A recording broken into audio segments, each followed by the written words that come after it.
बसा. हो.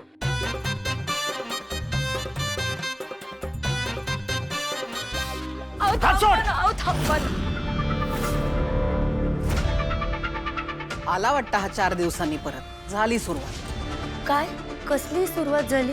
काय नाही, सध्या नाटकं सुरू आहे तिकडे. त्या शेजारच्या देशपांडेंना पण कळत नाही का माणसं कशी आहेत काय बघावं? नाही, दिली जागा भाडेकरूला. काही नाही ग, 2-3 महिन्यापूर्वी ना शेजारी नवीन एक जोडपं राहायला आलंय, मंचेकर नावाचं.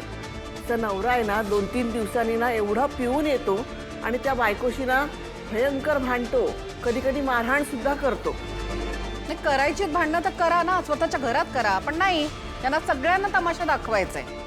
घर बघत नाही, दार बघत नाही, सण नाही का वार नाही, दारू प्यायची आणि मारहाण करायची.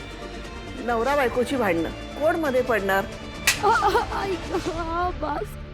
मी बघते. तू काय करणार आहेस?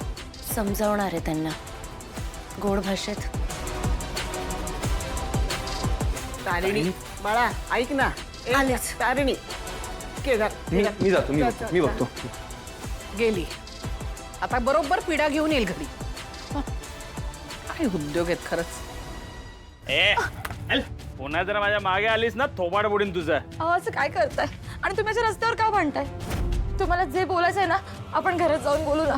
चला ना प्लीज. तू आता मला शिकवणार? हा, तू मला शिकवणार? नाही. हे बघ, मी काय करायचं कसं वागायचं माझं मी बघेल, मला नाही शिकवायचं. आणि हा, पुन्हा जर का मला अडवलंस ना मुडदाच पाडेल तुझा आणि त्याच्यावरून निघून जाईल, कळलं? हेल्प.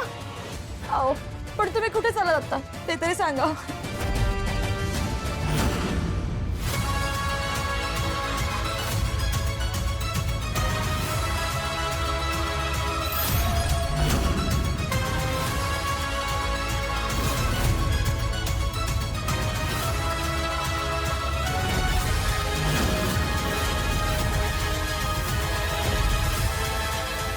हात उचलायचा नाही.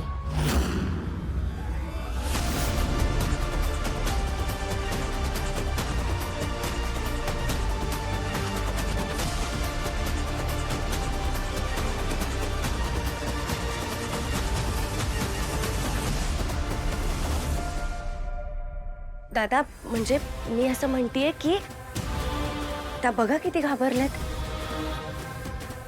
बायको आहे ना तुमची, मग बायकोच्या अंगावर असं कोणी हात उचलतं का? हा, ए तू कोण आहेस? कोण आहेस तू?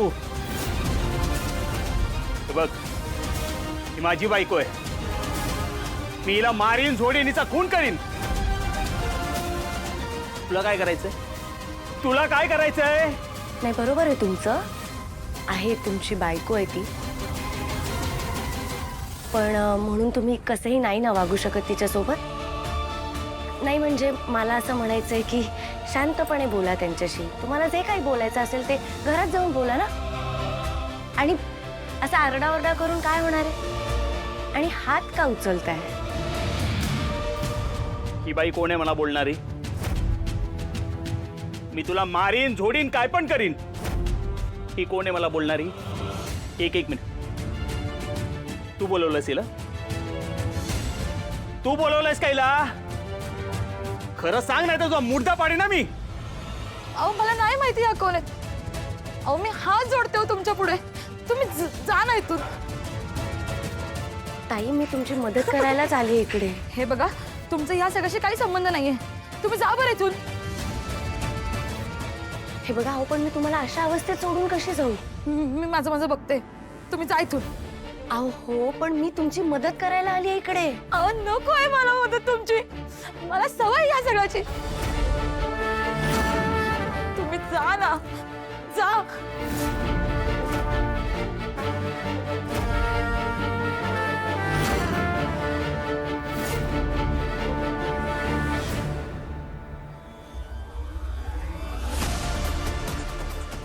याचं काहीतरी करायला हवं. हो पण ही वेळ नाहीये, आधी घरी जाऊया. माधवा जरा बघून येतोस का? हो. ओ बसा, काही गरज नाहीये, आले बघा. झाली भांडणं सोडवून? हा इथे स्वतःचा संसार सावरता येत नाही, दुसऱ्यांची भांडणं सोडवतायत. तारिणी, तो माणूस तुला काही बोलला नाही ना? नाही नाही, असं काही नाही झालं, सगळं व्यवस्थित. जाऊ दे, तो आता लोकांकडे लक्ष द्यायचं सोडून दे आणि तू तुझ्या लग्नाकडे लक्ष दे आधी. हो. या चल.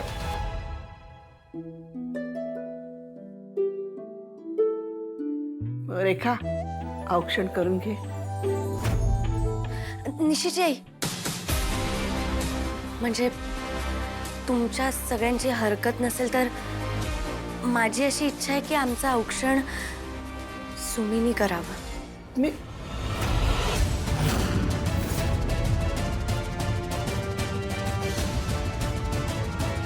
काय बोलतेस तारिणी? आई कशी करेल औक्षण? का? ती विधवा आहे म्हणून? हे बघ, हे सगळं आपल्या रीतींमध्ये बसत नाही, कळलं ना? रीतीपेक्षा माया जास्त महत्वाची. आणि आजपर्यंत सुमीने माझ्यावर फक्त प्रेमच केलंय. तिच्यामुळे माझं कधीच वाईट होऊ शकत नाही. सुमी, करशील का ग आमचं औक्षण?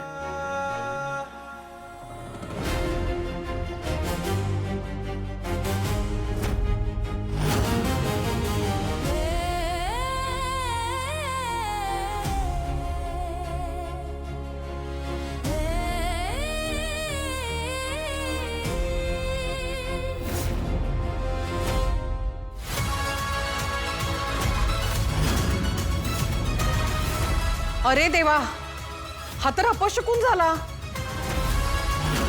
हे लग्नाच्या सुरुवातीला असं होणं चांगलं नाही. सुमी, काही अपशकुन वगैरे झालेलं नाही अगं, फक्त दिवा विझलाय. आग नाही लागलीये कुठे. आपण काडीपेटीने पुन्हा तो दिवा लावूयात ना, काहीही वाईट होणार नाही. मला खात्री आहे. नमा, जा काडीपेटी घेऊन ये.